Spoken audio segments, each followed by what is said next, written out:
welcome. My name is Umi. This is Deb's Corner. Today, I want to talk about the vital role of having a confidant during difficult times. We can all agree that life often throws challenging situations our way, and moments like this can feel isolating and overwhelming. Having a confidant, someone you can trust and confide in during difficult times, can make a world of difference. Your confidant should be able to offer a safe space for you to share your thoughts, your emotions, and experiences. However, not everyone has or chooses a confidant during tough times, especially when dealing with issues like abuse in your marriage, difficulties at your workplace.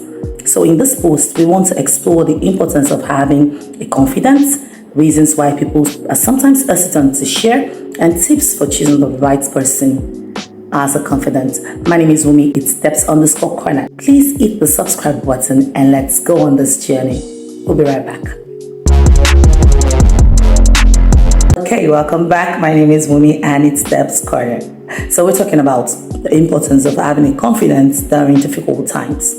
I know there's a certain sect of people that will not find this easy to swallow. It's more like a bitter pill for them to swallow because of their nature, their temperament. Temperament comes into play when we're discussing issues like this. There's some of us who find it very difficult, just to pour our hearts out to people there, especially once we get comfortable with them. We don't see the big deal in sharing, okay? Even when several times some of those people must have betrayed us or made us feel bad for sharing, we still don't see it as a big deal when we meet someone else that we like or we feel that we're comfortable with. We still share. While there are others, especially the very introverted ones, who do not like sharing. Everything that is important to them, they consider as private and they don't like to share. But we need to point out, or we need to know that sharing has its good sides. Yes, as much as it has its bad side, it also has its good side. So let's talk about the good sides of sharing, the importance of having a confidant. All right, so sharing your personal life with someone you can trust provides emotional support during difficult times. It can help you cope with stress, with anxiety, and loneliness. Sharing your experiences, your thoughts, and your feelings can strengthen your relationship with your confidence. It can create a sense of closeness and intimacy with that person. It could be your family or your family member. It's a way of reducing stress, anxiety. Expressing your concerns can help you see the situation more clearly and reduce the emotional weight that's bottling it up must have brought on you as a person. Okay, so it's also a way of validating your feelings, and it can provide the assurance that what you're going through is normal, that there's nothing wrong with you, like it's totally normal to feel the way you're feeling. So it's a way of validating your feelings, validating your emotions, and validating your situation, your circumstance. Okay, sharing your personal life can lead to helpful advice, fresh perspective. You see things differently. It can provide potential solutions to your problems. People begin to may offer insights that you haven't even considered in the first place. It's therapeutic. It allows you to release your pent-up feelings to unburden, and it can provide a sense of relief. Sharing can be an opportunity for personal growth and self-discovery. When people begin to share or offer insights into your situation and begin to make you see things that you were not seeing before, that you did not even acknowledge before, you begin to discover where the issue is and who you are as a person. So it's a way of growing. Okay, it helps you to see things from a different angle, from a different perspective, and encourage you to develop new insights into that situation or into that circumstance that you might be going through. Okay, having said this, I also want to acknowledge that there's a bad side to sharing. Yeah, just as sharing has a good side, it also has its bad side. So let's talk about some of the bad sides of sharing or of having a confidence. If you end up sharing with someone who is a bit judgmental or critical, sharing your personal life can open you up to judgment. It could open you up to criticisms from others, and not everyone may be supportive or understanding of your situation. Okay, and then also there's the issue of oversharing. This can lead to a breach of privacy. Some details are best kept private to protect your personal boundaries and your personal space. My people would say that when you have a friend, you should always give room or leave some space for the days that you and the person would end up fighting. okay, or have some form of a misunderstanding. There's some people that are very good at the moment they say that you and them, or you have issues with them, it's an opportunity for them to, blow their trumpet or blow your trumpet and start to tell everyone your personal secrets. While some people don't see it as a big deal. If they're fighting with you or they have issues with you, they deal with that issue. Their focus is on whatever it is that caused the breakdown in communication. They don't go revisiting everything that you've told them. And that's the reason why we're going to be sharing tips on what you need to look out for when you decide to have a confidant. Another thing that another bad side to sharing is that, people gossip and rumors spread easily. So you need to be cautious about who you're sharing your information with, and you wouldn't want everyone to be all up in your secrets and in your affairs. So you need to be careful when you share your information with. There's that tendency for your personal life to become an issue of discussion. Relying too heavily on others for emotional support can also lead to dependency. It makes it difficult for you to navigate your life challenges without having to depend on people, which is not good for personal growth and personal development. You're not giving room for yourself to grow, to mature into a person who can confidently deal with situations as they come along. So you become overly reliant on whoever it is that becomes your confidant. Okay, and then sometimes well-intentioned advice can become overwhelming or welcomed, particularly when you're just looking to vent or share without seeking solutions. You just want to talk. You just want to express yourself on burden, and this person starts to come up with some form of ideas that does not resonate with you. Okay, so even you as a confidant, I think this post is important for you as well, to learn to know when to talk, when to offer advice, and when to just listen, or to just offer a warm hug to the person who is venting or who is sharing. All right, so you should also know that sharing, especially when it involves others, can strain relationships with whoever the person is. Could be your friend, your family, as they may become more involved in the situation. So if things turn around and things don't go the way you all thought it would go, it could bring about a strain in relationships. And that is why some people are very, very careful in offering insights and or advice when it comes to relationship matters. Okay, and there's also the issue of selective listening. People might not always be active or attentive to you as you would hope. They might interrupt or not even take your concerns seriously. I know that this can hurt sometimes, trying to pour out your heart to someone, something that is bothering you, that is weighing heavily on your mind, and you're not getting the kind of positive response that you thought you would get from the person. So it could make you feel bad at the end of the day.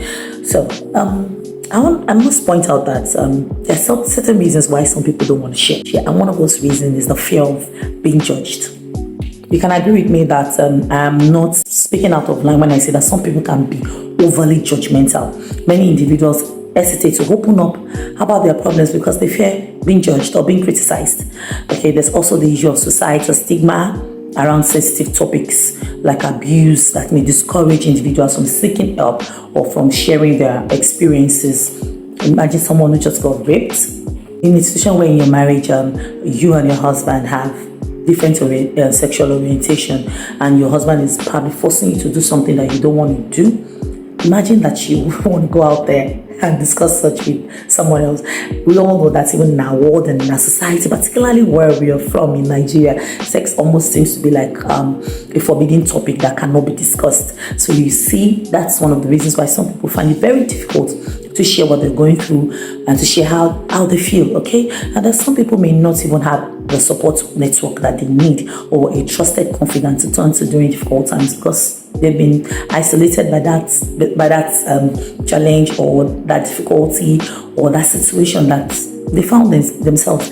Imagine being in a relationship with a gaslighter, for instance. One of the attributes of a gaslighter or traits of a gaslighter is that they tend to isolate their partner from their friends and relatives, from people who can offer them advice or who can make them see things differently. So imagine someone who already has been isolated, okay, as a result of their difficulties, it becomes difficult for them to want to share, based on the fact that they don't even have friends again. There's no support network, nobody around them that they can easily run to or trust in such situations. And There's also the issue of privacy concerns, worry about their personal information being shared can make people reluctant to confide in others, okay? Lack of trust are some of the reasons why people don't want to share. However, having said all of this, what should you look out for when you want to choose a confidant? There's certain things that you can look out for that would give you this form of confidence, when you intend to share with someone else. And the first for me is trust. Your confidant should be someone you trust implicitly. They should respect your privacy, and they should be people who are discreet with your personal information. In choosing your confidant, be sure to choose someone who is not judgmental and someone who can empathize, someone who's empathetic, who is willing to listen without imposing their opinion on you. Okay, look for someone who offers emotional support, genuine emotional support, reassurance, and encouragement during difficult times. It's easy to identify. One of the ways you can identify these people is when the situation is not about you, when it's about another person. Observe their reaction in that particular situation. You will know. When you sit with someone for 5 minutes, you know who they are. You know if there are people who you can entrust with your secrets, that you can entrust with your problems or not. And just find someone be observant. Be observant, okay? So a good confidant can provide an objective viewpoint.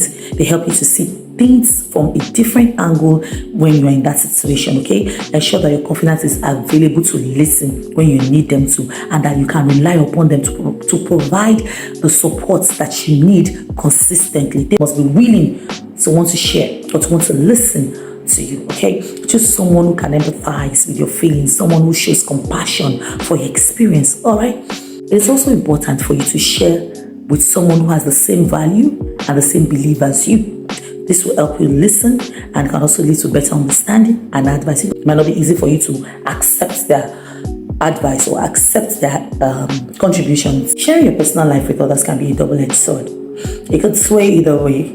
It could be good and beneficial, and of course it could turn bad. It's important to strike a balance and choose carefully when you share with someone else. You should be careful of what you share, when to share, and ensure that the benefits outweighs the drawbacks. Having a confidant during your tough time is essential for emotional well-being. It's crucial to break the silence and share, especially when dealing with issues like abuse in your marriage or workplace difficulties. By selecting the right confidants and seeking their support, you can navigate your challenges or your challenging situation with more resilience, more strength, and with more clarity. Sharing your struggles with a trusted confidant can help you find the strength and guidance to overcome adversity. Alright, my name is Wumi, and I hope you love this content. If you do, please hit the subscribe button. Even if you don't, hit the subscribe button. Follow, like, and share. Please share this content to someone. Someone out there might need this. A lot of people are going through so much, battling in so much. This might just be the help they need. And if you are someone who has shared before and unfortunately you shared to the wrong person, and now it seems like everybody seems to be all up in your face, there is nothing to be ashamed of. There's nothing to be worried about, so to say. I mean, you only just learned that this is not the right person to share with. Let your focus be on what you probably gained from sharing with that person. All right, at least maybe the advice or the insight they offered to you at that particular point in time helped you through that situation. That should be your focus. But be careful. Be careful. Look out for these important things that we have, or tips and signs and traits that we have discussed today in your confidence. If your confidant does not share any of these traits, then please do not share. You can't just open up your mouth and your life to someone that you cannot trust with your life information, okay? So my name is Wumi. It's at Debs_corner. Please follow, like, and share. I love you, and I'll see you again. Bye.